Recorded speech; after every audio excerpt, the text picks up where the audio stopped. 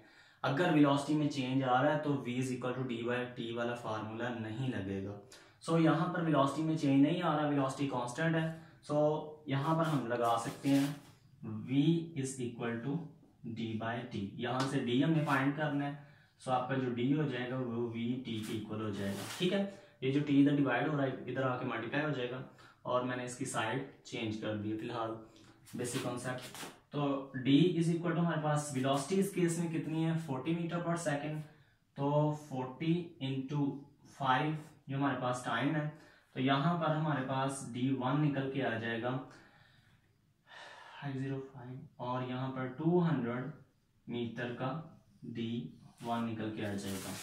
ठीक है, तो अब हमने टोटल डिस्टेंस फाइंड करना है, यानी यहां से जब से बॉडी का स्टार्ट हुई है यहां से यहां तक आते हुए उसने कितना डिस्टेंस ट्रेवल किया है, ये डिस्टेंस हमने फाइंड करना है। तो ये हमारे पास आ जाएगा d1 प्लस d2।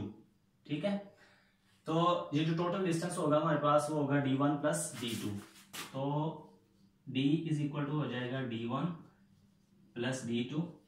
तो d इज इक्वल टू आ जाएगा 200 प्लस 200 इज इक्वल टू हो जाएगा हमारे पास 400 मीटर।